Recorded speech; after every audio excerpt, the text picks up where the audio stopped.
LATD Nation. Welcome back to the channel. Of course, you know, it's your boy, the big man with big plans. And of course, I got my partner as always. RG from the 843. Y'all already know. No introductions necessary. Here today to discuss the details of the one and only supposed final entry of the Mission Impossible franchise. As the name suggests, Mission Impossible Final Reckoning. Uh-huh. Now, I doubt it. We'll get to it.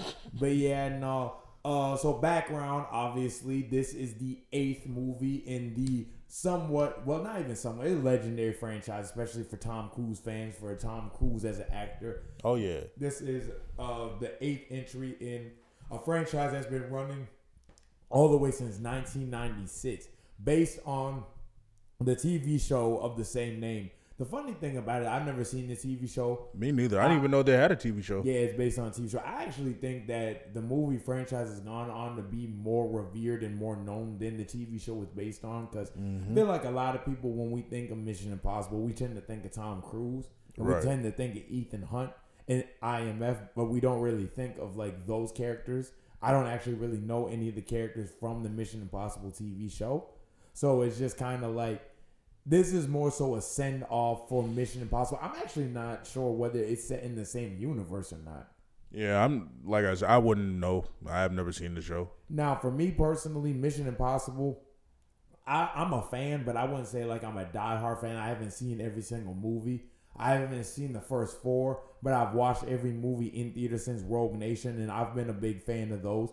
The more modern entries in the franchise, I think that Tom Cruise proves to be an action star with almost no equal, just about in every installment, especially Fallout. Fallout was one of the best action movies I think I've ever seen, especially in theaters. That movie, and that was probably 2018. So, this was in the midst of, a lot of, action films having a renaissance. You know, your John Wicks, things of that nature. And I think Mission Impossible Fallout kind of reaffirmed Tom Cruise's place as an action great. Right. And I would say with this new one, Final Reckoning, kind of the sequel to Dead Reckoning and how that left off in 2023 with a rogue AI/entity kind of going around and attempting to destroy the world's infrastructure, pretty much destroying everything technologically based within the world. And basically, it's just Tom Cruise doing more Tom Cruise shit as he's accustomed to doing. Just constantly running, motorcycling, jumping off of stuff, skydiving. His own stunts. And that's one thing I'll give this movie. The stunts are great, but we'll get into that more later. But my thing is with Mission Impossible, when I saw Rogue Nation and then all the movies after it, it was about the same for me too. It was Rogue Nation, Fallout. It was Dead Reckoning, and Final Reckoning. Okay, For the last 10 years of the okay. So I did see the last 4. So I did start watching the first one and the second one, and I thought those movies were pretty good. The second one was kind of though. That's what I've heard. A lot of people don't really seem to like the second one. Yeah. The first one was good with what's his name? I forgot. I think his name is Christopher Walken. I'm not sure, honestly. I haven't seen it. Yeah, so I need to go back and watch it though. But he played like the Emperor in Doom Part 1 and 2. I know what you're talking about.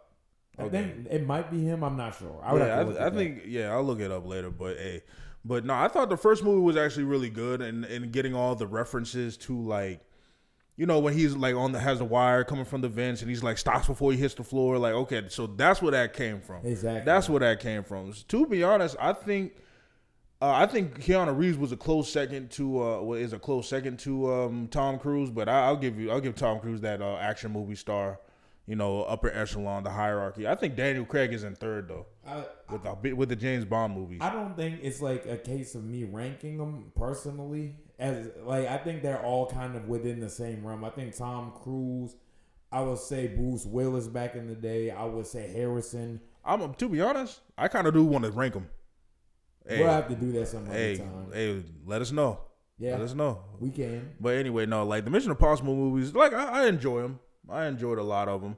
I like how kind of goofy and over the top they were. They're not as necessarily as bad as the Fast and Furious movies are now, but they're still kind of unique in their own way. They brought their own style and own substance to it, you know? Yeah, they most definitely did. I would say that from what I can tell, they've gotten only more. I mean, naturally with the progression of the series, they've gotten more big and over the top and grand as Grandiose. time has gone on. But they've managed to keep the core intact of what the franchise has always been, at least from what I know. Yeah. And I really do like what they did with this movie, because one thing I will say about this movie, especially in comparison to Rogue Nation and Fallout, a lot of people seem to think that this is the most somber movie in the franchise. It's definitely a lot more sort of kind of low temper in comparison to what came before. I feel agree. like there's definitely a lot of there's humor in it, but it has a very serious tone. It takes itself way more serious. It's not as lighthearted, which makes sense for the fact that it's a rogue AI that is threatening to destroy the world. Right, you and it's way more over the top now than it was before. Yeah, Like I wouldn't like the first couple of movies were like grounded in reality to it in a sense. Like, you know, because it's still an, you know, over the top spy action movie thriller. So there's definitely going to be some like exaggeration there. 100%. But I still felt like they were still pretty grounded. But this one kind of throws that shit out the window. I mean, by the time you get to like Fallout, you see stuff yeah. like him. What was he climbed the helicopter Right. that had like helicopter something attached to it or something like that. Yeah. I can't remember exactly what it was, but I know it was insane. I need to. And then he's running out of a exploding building. Things like that. You know, this franchise is always your suspension of disbelief is kind of required to be checked at the door. But yeah, like for me personally, I feel like it actually the stunts and the action are there, but it's not necessarily as prevalent as it was in previous entries. Right. It's kind of more almost like a character study. It's almost kind of more like a study of like how technology has kind of consumed the world and how we have become consumed in it as well. Right. I would say that it's a character study of Ethan continuing to kind of question like how far he can go, how much he can push himself to once again always be the guy to kind of step in and save the world and do what nobody else wants to do. Pretty much, i.e., you know, Mission Impossible, because IMF they're people that they go and they do things that are just impossible, things that people like you and me, we would never know people are even doing in order to ensure the safety of the world. That's kind of the mantra that they sort of repeat the whole movie. We do these things for the people that we love and the people we will never meet. Right. That's something to the tune of that. Right. But I will say this about this movie too. It's really long. It's a very long movie. Like I think it's over 3 hours. It's about 3 hours. Yeah. This was like one of the first movies that I think I've ever watched in theaters that actually just about hit that 3 hour mark. I think it's 2 hours and 50 minutes on the dot. Right, and I picked up on that case study too, or character study, people study about like us being on the internet a lot too, because there's even a whole plot point about whether or not they should get rid of the entity, the name of the AI anyway. But the thing is, they kind of drop it though. Like they kind of give it, they don't give. Like, it seems like they tried to make it like a morality type thing, like whether or not it's good to keep the entity or whether it's bad to get rid of it. Or whether it's good to get rid of it or it's bad to keep it, you know what I'm saying? And I liked that at first, but as the movie went on, they kind of picked for us, you know what I'm saying? And then we don't really see the aftermath of it, so that's what kind of disappointed me with this movie, is plot-wise. Yeah, I could understand that because there's a lot of moral ambiguity, sort of moral questioning around what the entity means in general for the world, whether or not, like you said, it should be used for good or whether it's something that's so dangerous that doesn't need to necessarily exist or Right. at least exist in the hands of humanity. So that aspect of it I did find interesting, but maybe it could have been explored a little bit more, especially for how long this movie actually is. Another plot point they could have added, could the entity even be controlled anyway? Because they could have made it kind of like how Skynet was in the Terminator movies, or like Ultron, because it's like once like the AI, the entity learns about humanity and how bad we are, quote unquote. I don't even think we all that bad, but hey, man, that's a conversation for another day. 100%. But it could be shit. As long as like imagine ChatGPT Imagine that Right, going right, out of right. hand. Right, exactly. Imagine Like how terrifying that would be. exactly.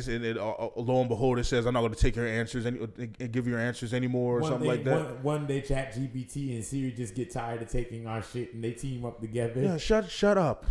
Get off my phone. You don't own us anymore. I'm like, But my bad. I'm sure that won't happen at some point. Hopefully, Who I hope knows? it doesn't. Now But you got robots running around serving food at what's that place? That bowling alley, Stars and I'm a Stripes? Stars and Stripes. Yeah. Boy, I remember seeing that. I think it was early last year. And I'm like, we're in the future for real. That thing legit scared me. I remember And it was playing Wipe Me Down too.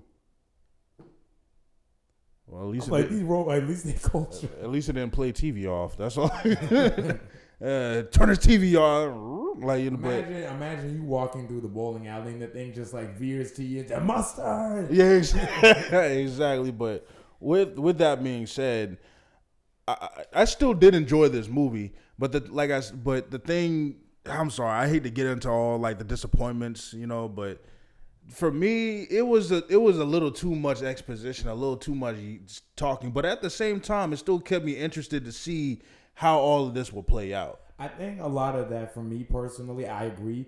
But I think a lot of why it worked for me personally was just because of how invested I've come to be in these characters. Right, Like I said, yeah. I'm not necessarily the biggest Mission Impossible fan. Like it's not something that I've obsessed over. It's not something that I've necessarily been in a chokehold with. But over the decade that I've seen these movies, each and every one in theaters, I've grown fond of the IMF team. You know, I Same had here. grew fond, definitely. I love Ethan as a character. I love Luther. Benji. I love Luther. I love all those guys. I like Ilsa a lot. So I really did feel a sense of investment in their arc and seeing how things were going to be supposedly wrapped up. This being quote unquote the final movie in the franchise. So there was a level of investment personally Yeah, for same here. me. So I didn't really mind them kind of taking moments to sort of analyze Ethan and analyze Benji and everybody's motivations and why they kind of do what they do. Because I really wanted to see where the story would end off on. Right. And Now, what I will say, and my fault. No, What I you're good. will say, a negative for me though was definitely the villain, and I know that was a negative for you. See, but that's the thing. I will say he was a negative, not in the sense that he was necessarily a bad villain, but he was a negative in the sense that he didn't. Why was he here?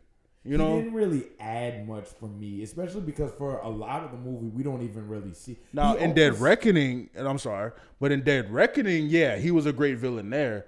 But the thing is, like, the reason why I didn't like him is because there's two reasons why you don't like a villain. One, they're badly written, or two, the performances are that good to where you love to hate them.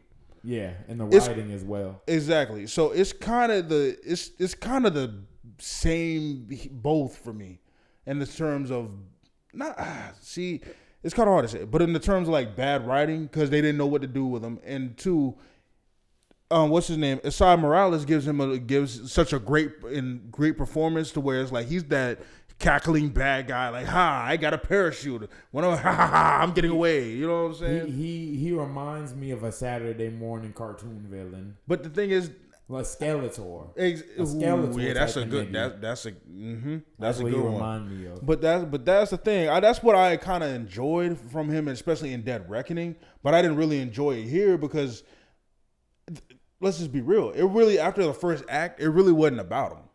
And that's what I'm saying. I kind of feel like the entity was the majority of what was, of course, being talked about, what was being fought against.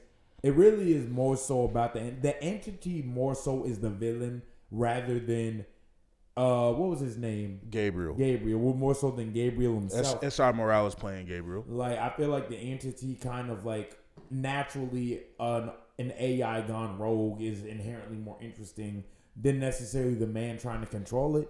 But I just kind of wish that they had given Gabriel more to do. But I think they kind of felt like they had already set him up enough in Dead Reckoning to Right. where the majority of the focus would be on the entity. Like, truth be told, if he would have died earlier in the movie, I probably wouldn't have cared. I don't think I would have either. Because like I said, the only reason why he even annoyed me was the fact that he had nothing to do. If he he was like gone for most of the movie. so, like, truth be told, a good example of this character done right is Cypher from regardless of what you all think about this movie, was from Cypher from Fast and Furious 8, who Charlize Theron played. For me, she was that villain that was annoying because she was such a good villain. She was the one that put everything in place. She was the one that messed up tried to mess up Dom's life by trying to make him the sleeper agent and betray all his family. So it's like, family.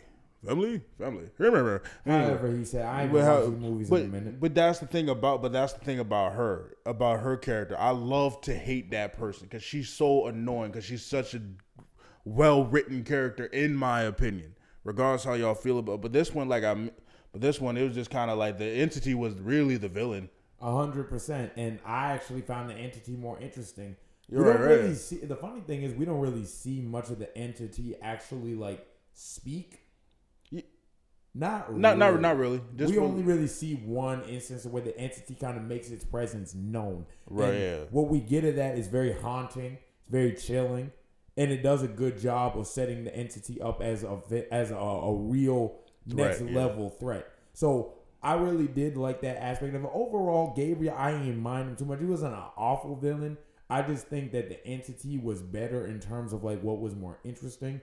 But overall, for me, what really worked for this movie, again, is the same thing that's been working with this franchise for a decade. Right. Tom Cruise upping the ante from stunt to stunt, from movie to movie. 100% agree. Tom Cruise being in his 60s at this point, it really makes it all the more impressive to see him still doing the kind of stunts he's doing. Him being so dedicated to his craft, both physically, from a performance standpoint, mentally, he's just as locked in as he was 25 years ago when Mission Impossible 2 first came out. And that was around the time when he really started to become more known for doing his own stunts. Like the cliff scene at the beginning. Right. That was like actually him for real. Even in Top Gun, him being a pilot as well. Yeah. Or him in Dead Reckoning jumping on that train. Yeah, because him jumping off of the on the bike. On the cliff, yeah. Yeah, biking off of the cliff and then Like acting, and even that aside, I think Tom Cruise is actually a pretty good actor. He is a good actor. He definitely has a lot of range. I think that Tom Cruise has been around for so long. He's kind of become known for being Tom Cruise in a movie to a degree. You're right. But he's still a very capable actor. But I think that as time has gone on, we've seen him in a lot less variety stuff. He's kind of become more known for being the guy who ups the ante with every movie he's in. A Top Gun Maverick, a Mission Impossible Fallout, so on and so forth. Now, with that being said, do you think Ethan Hunt is different from Maverick? I think so. Yeah, I think so, but it's been a minute since I've really seen Top Gun Maverick, so I have to watch it again. But just Maverick in general, from both movies. I think that I haven't seen the original. Oh no, I need to watch it, but I think that one movie that I've seen that you haven't. But yeah, no, I feel like he does a good job of embodying range of emotions from both characters. But like I said, it's kind of become a thing where it's just Tom Cruise at this point. Right. You don't really always necessarily see the character. You see Tom Cruise playing that iconic character. Yeah, I agree. Like I don't think he necessarily gets lost in the character per se, but there is enough of a difference between, like you mentioned, the range and acting to where you can distinguish between Ethan Hunt and Maverick, because Maverick being more that cocky, showboaty, I'm the best pilot, and he knows it type of attitude, to Ethan Hunt being like, oh, this is all for my team, this is all for the world. He's a very serious, no holds barred, just get to work type of individual. He's an all business type of character. I wouldn't say he's all business. Well, he has a sense of humor, but he has a okay. Thank you. He definitely has some levity to him, but he's not like Alonzo Harris. Yeah, he ain't that. But yeah, like I said though, going back to the performances, Tom Cruise once again does his thing. Everybody else is competent in the movie. From Ving Rhames of once again returning as Luther. I say obviously the ever reliable man. Who is that? That's play Benji. Simon Pegg. Simon Pegg. He's great. Haley Atwell continued to be a great addition to the team. Pom Clemente, she did her thing. Pom Clemente. Manchester. Oh yeah. Yeah, she's in the movie. But yeah, no, I would say that the performances are all solid. They all serve a purpose. Everything works. The characters have chemistry between each other just from the fact that it's been so many years of these principal three acting together. Right. And of course, obviously, Angela Bassett, in my opinion, is still great as the president. It's crazy how all of them teamed up, like the Queen of Wakanda, like Captain Carter and Mantis all teamed up in the same movie. Very interesting, right? Ain't it crazy? The right, like the reach knows no bounds at this point. Exactly, Multiverse of Madness, how it should have been done. But anyway, I agree with Angela Bassett was really good. I'm glad they made her the president too.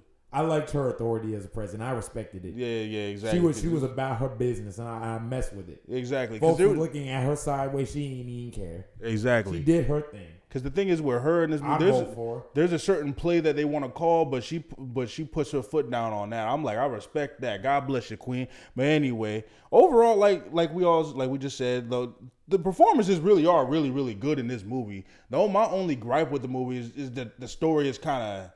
And the pacing is kind of... The pacing isn't the best. And I think that's the thing that really brings the movie down personally for me. But not so much to where I ever was uninvested. Like, this movie, I will say that this is a movie, like a 3-hour movie, pretty much lost my attention a total maybe 3 or 4 times throughout the entire runtime. I was thoroughly invested in this movie. I was thoroughly invested in not just the action, but the characters, the exposition, the dialogue, just the themes, the just what they were trying to get out with the story. I was thoroughly invested. Right. I never really lost focus. Yeah, no, I agree. That's a testament to how great Christopher McQuarrie has become in terms of directing these movies and these performances from these actors. 100%. I was pretty much invested in it too. Like I mentioned earlier in the video, I like how it was kind of long, but in a lot of exposition, a lot of talking. But at the same time, I was still interested to see where they were going to go with it, and it delivered. Yeah, especially I'll put it like the submarine scene. Oh yeah, for sure. For sure. I don't know I don't know if Tom did that one. Did he do that one? I wouldn't be surprised if he did. Yeah, but I doubt it's like in where it was. You know what I'm crazy saying? enough. I wouldn't be surprised. Yeah, that's literally what I said in the theater. I said this man is cool. Harking back to what about some 20 years ago when he was jumping on couches, Oprah. When he was talking about how much he loved Katie Holmes. I mean, I was 6 years old when that happened. Probably to this day, I still look at Tom Cruise and I'm like, this nigga really jumped on couch. Right, yeah, that's what I was saying. And I wasn't even really present for that, but I've seen the video. I'm like, and I've just heard about how big of a deal that was at the time. I'm like, this is really that same guy. Right. I ain't forgot about that shit, Tom. But hey, regardless, he did his thing. Shout out to Tom Cruise. Hopefully he can continue to make movies and pursue his passion, but maybe tone it down a little. You can only break your ankle so much at 60 plus years old before it's like, this might not heal the same. Because it's like I get that Tom he's a great actor for sure, but Tom, you don't gotta be everything in your movie. Slow down. Like we don't gotta see Maverick in every Top Gun. Like I would rather see Top Gun 3 about Miles Teller. I think that might actually be the direction they're going, but I'm not entirely sure. I hope so, because Top Gun, the first Top Gun, I didn't really care for. Like it was okay, but the second one, I'm like, I like the second one a lot. Like the second one was a 10. Top Gun Maverick was a 10 out of 10 for me. Yeah, because that was kind of like the movie that sort of like took everything that made the first Top Gun great from what I've heard and elevated it a thousandfold with the action, because the technology obviously got better. Right. It was like Spider-Verse from not on that level, but I mean not enough, because y'all know I love Spider-Verse. Yeah. But as far as like taking what was good about the first and elevating it, Top Gun Maverick did exactly that. Yeah, I can agree. So overall, when it comes to this movie, I give it a heat. I thoroughly enjoyed it. I always have been a fan of each Mission Impossible movie I've seen. None of them have ever really let me down to this day. Fallout is still my favorite. I own Fallout. I've always been a fan of that movie. I think that was a masterpiece of direction, cinematography, acting, storytelling. And I think the story overall in Fallout was tighter, especially with Henry Cavill's villain. I think he did a really good job. Henry Cavill was really, really good. in that movie. I think his name was Walker or something like that. Something like that. But I'll have to watch it again and see. But It's been a minute. I'll give it a medium tier heat. Yeah. Medium tier heat. It wasn't too hot, but it was good. It was warm enough. You know what I'm saying? It was like a, you know what I'm saying? It wasn't super hot. It was more mild heat. Which, I mean, overall, I can definitely say that for a movie that's 3 hours long that had the task of wrapping up one of Hollywood's last few original, like, legendary OG franchises, it did its job, and it did 100%. It well. So, overall, that's pretty much all I had to say. Yeah, same here. With that being said, we got more videos coming soon. Stay tuned for The Last of Us episodes 6 and 7 review. Oh, yeah, we got a lot to say about that one. And yeah. a lot of it ain't good, if I'm being real with you. But, hey, all in due time. And that'll be pretty much be like a whole series review as well. Basically, or a season recap. Season recap review type deal. We got more coming. Hey, we might launch Deluxe soon. But we'll get on to more of that later. With that being said, I've been Jay. And this has been Rodney. We are LATD. Everybody remember, look at them damn details. Peace.